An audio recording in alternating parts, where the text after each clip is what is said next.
Merci au CDHA de permettre pour la 4e année consécutive l'existence et la réalisation de ce concours d'écriture. Vous m'entendez bien ? Oui. Voilà, et je remercie. Je vais commencer par inviter à me rejoindre tout le team, en fait tout le staff du concours de nouvelles. Parce que nous étions un petit groupe et je tiens absolument à les présenter. Nous avons travaillé pendant des semaines, des mois on peut dire, pour mener à bout cette aventure. Donc nous sommes tous bénévoles. Certains d'entre nous ont des liens avec la littérature, d'autres pas. Mais ensemble, nous avons formé un jury compact, passionné et motivé. Alors j'appelle à mes côtés Nathalie Spenato, présidente du jury, Marie-Paul Berger, Cécile Esparcel, donc membre du G2T, et l'équipe CDHA, qui travaille avec nous tous les ans. Donc j'appelle Marie-Christine Ferrando, Marina Domini, Claudia Malagi. Elle n'est pas là. Bon. Louise Picot. Christian Maldonado. Il n'est pas là. Ah, il est là. Ah bon, il est là. Gisèle Lafontaine et Daniel Long.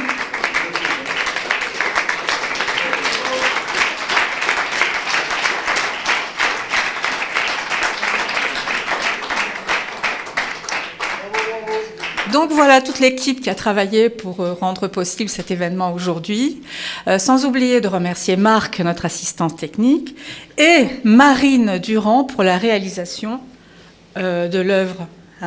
Merci Marine, peut-être que tu peux venir nous rejoindre. Marc ? Allez. Voilà, Marine qui a réalisé la maquette et vraiment bossé pour l'objet livre, parce que ceux qui ont un lien avec l'écriture ou l'édition savent que c'est pas une petite affaire. Voilà. Merci. Donc merci, toute votre équipe.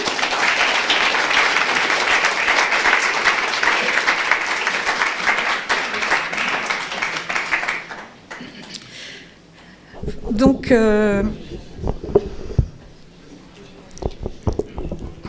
62. Je m'attarde un peu sur le chiffre,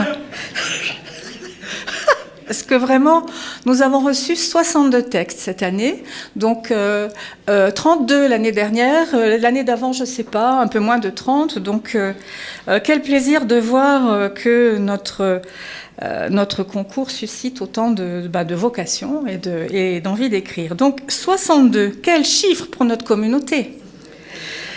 62 comme cette année-là. Fameuse chanson qui célèbre les enchantements d'une année mythique, joyeuse et créative, dédaignant le drame de la plus grande migration du XXe siècle. 62 comme le nombre d'années écoulées depuis la fin de l'Algérie française. Ouais. 62 comme autant de voyages à travers chaque œuvre qui nous a été confiée. Vous m'entendez mieux là ? Ça va. Il s'agissait de se laisser inspirer par un extrait de L'été, recueil de Camus, d'Albert Camus, et en particulier d'un extrait que nous avions sélectionné et que je vais citer. Je retrouvais ici l'ancienne beauté, un ciel jeune, et je mesurais ma chance, comprenant enfin que dans les pires années de notre folie, le souvenir de ce ciel ne m'avait jamais quitté. Les auteurs étaient invités à explorer leurs souvenirs, conscients ou enfouis, à revisiter les mémoires, héritées ou transmises, et libérer leur imaginaire pour dépeindre un voyage réel ou inventé, sous un lieu du passé, en Afrique du Nord. Nous avions introduit cette année une contrainte d'insérer dans l'œuvre réalisée l'extrait que je viens de citer. Ce fut généralement fait. Ce n'était pas évident. C'est pas facile de s'approprier une phrase, surtout une phrase de Camus. c'est un peu intimidant, mais bon, les auteurs ont été très peu nombreux à ne pas relever le gant. Quelques-uns, simplement. Donc le jury, dont je suis membre, se joint à moi pour remercier chaleureusement les auteurs qui nous ont adressé des textes. Cette année, nous avions élargi le concours de nouvelles littéraires aux témoignages, aux poèmes et aux essais, pour laisser à chaque plume la possibilité de s'exprimer sur son mode préféré. Nous avons recensé une forte majorité de témoignages, quelques essais de fiction, 2 ou 3 poèmes, mais aucun essai ne nous a été adressé. Je tiens à dire que cette année, et pour la première fois, chaque texte adressé au CDHA a reçu un numéro sous lequel il a été transmis aux membres lecteurs. Nous les avons ainsi traités dans un strict anonymat. Ce n'est qu'en toute fin de parcours, une fois établi le classement, que l'identité des auteurs sélectionnés nous a été révélée. Et nous avons eu le plaisir de mettre non seulement des noms, mais quelques visages là dans le hall. C'était très émouvant de voir les visages de ces personnes qui nous ont écrit. Donc ce système a très bien fonctionné et il est probable que nous procéderons ainsi l'année prochaine. Une grande partie des auteurs de cette édition appartient à la première génération, les témoins de l'Algérie française. Leurs descendants ont également écrit enfants ou petits-enfants de Français d'Algérie, enfants d'appelés du contingent, et quelques plumes n'ayant aucun lien avec l'Algérie, ce qui démontre, s'il en était besoin, la force de la transmission générationnelle et la puissance de l'attraction exercée sur les êtres par le ciel bleu. Alors je sais qu'il y a beaucoup d'auteurs qui sont présents à la salle, qui nous ont envoyé des textes, et je sais qu'ils sont là, on m'a dit qu'ils étaient là. Est-ce que ce serait sympa que vous vous signaliez juste par un petit signe de main, qu'on vous voit, tous les auteurs ?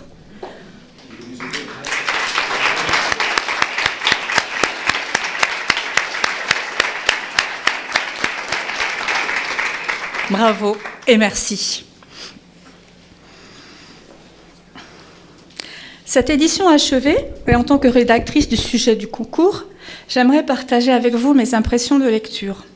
En effet, il est toujours émouvant de constater la manière dont les auteurs s'approprient une consigne et donnent naissance à une œuvre, leur œuvre.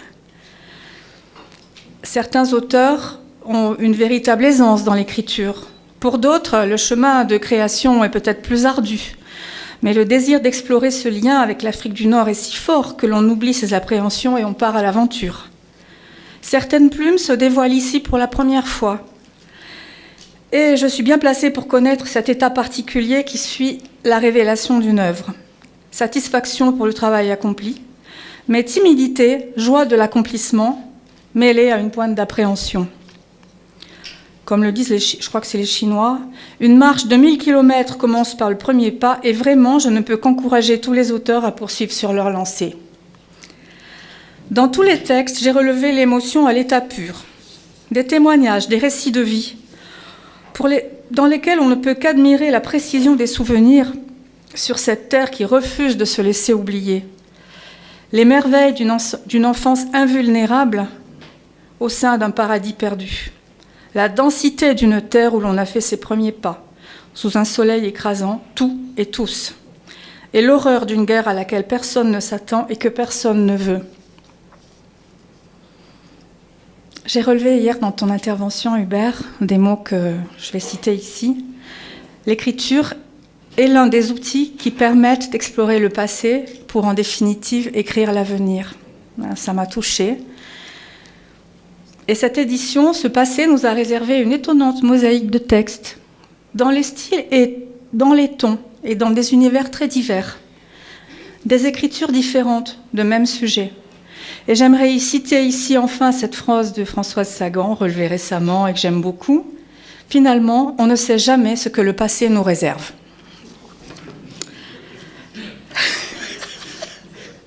Voilà. Bon. En espérant rendre ici hommage à ces 62 textes, et pas seulement ceux qui ont été publiés, j'ai relevé des thèmes majeurs. Des souvenirs sur une terre mythique, immortelle, des jours heureux en famille, avec les amis, les ancêtres. Des liens puissants comme une fusion avec les éléments, le ciel, la mer, la terre. Des joies simples et profondes, évidentes. les vibrations de l'amitié et de l'amour, la liberté et l'insouciance de l'enfance qui soudain prend l'eau. Via la fin de l'enchantement, une déflagration dans un ciel sans nuages, la sauvagerie, l'invraisemblance et la bêtise des hommes, les drames, les embuscades. Voici le temps de l'exil, des avions et des bateaux. Sur fond de grisaille et d'amertume, la séparation, la mort, la maladie. Ensuite, on a l'arrivée en France. Le contraste entre la terre-mère et la mère-patrie aux allures de marâtre. La perte des maisons, des lieux, des repères et même de l'identité. Le départ pour un autre monde. Le choc, le froid de l'hiver 62, la froideur de l'accueil. La tristesse exprimée ou au contraire le silence écrasant comme une chape de plomb. Les conflits de loyauté des descendants, la difficulté de se dire. Enfin, nous avons lu des dialogues avec des disparus, des retours vers la terre ancestrale, vers des maisons et des amis enfin retrouvés. Parfois, des retours sur soi-même en pensée, ou des voyages vers des contrées rappelant l'Algérie ou la contournant. La mémoire des appelés, le long travail de deuil et l'impossible consolation. De l'émotion toujours et quelquefois de l'humour.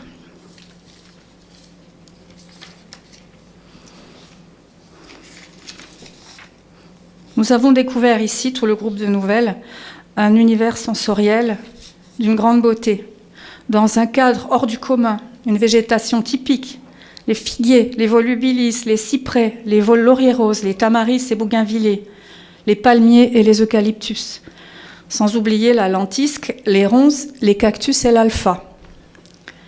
Dans des lieux remarquables, des sites antiques comme bien sûr Tipaza, mais aussi les vestiges du passé espagnol et autres vénérables remparts. Les plages mythiques, les cabanons, les marchés, les écoles, les églises, les djebels, les kiosques, les ports et les aéroports. Des sons, le parler et les langues, l'arabe, le français, l'espagnol, les accents, les you-you, les fêtes, les chants et les rires. Les sonorités joyeuses des villes, les aboiements des chiens, les tam-tams. Dans les villages, les bleds, la nuit bruissant d'insectes, des cigales, les grillons et les cris des hyènes. La musique, les orchestres et leurs multiples inspirations. Mais aussi des cris, les crépitements des balles, les pleurs qui lavent le chagrin et le sang qui coule. Les explosions et les déflagrations. Des images, des enfants, des papas, des mamans, des bateaux, la lumière, des majestueux paysages, du sable aux éclats dorés, des clartés tamisées sous le sirocco, les fêtes de village, les jeux des enfants, les rondes, les noyaux d'abricots, les bilots de chat, les châteaux de sable et les parties de pêche, les vêtements chamarrés, le blanc des raïx. Plus tard, les fusils, les automitrailleuses, la panique, les bateaux et l'exil. J'ai relevé aussi des goûts et des parfums, les fruits et les légumes, les oranges, les olives et leur huile, les épices, le café, la cuisine, le couscous, la mouna, la kémia et enfin les poissons, girelles, rougets, rascasses, les fragrances envoûtantes, la brise marine, l'iode, la fleur d'oranger, l'anis et le jasmin.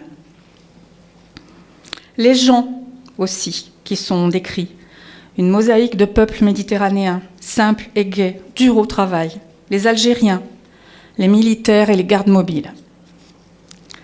Enfin, la mer Méditerranée comme un boulevard que l'on traverse et que l'on retraverse, tout à tour, omniprésente, souveraine, éclatante, profonde, paisible, froissée, déchaînée, dangereuse, les vagues galonnées d'écume dans la fureur des tempêtes. J'ai gardé le ciel pour la fin, le ciel sous lequel nous vous avions proposé de retourner lors de cette 4e édition du concours d'écriture. Les crépuscules majestueux, les aubes souveraines,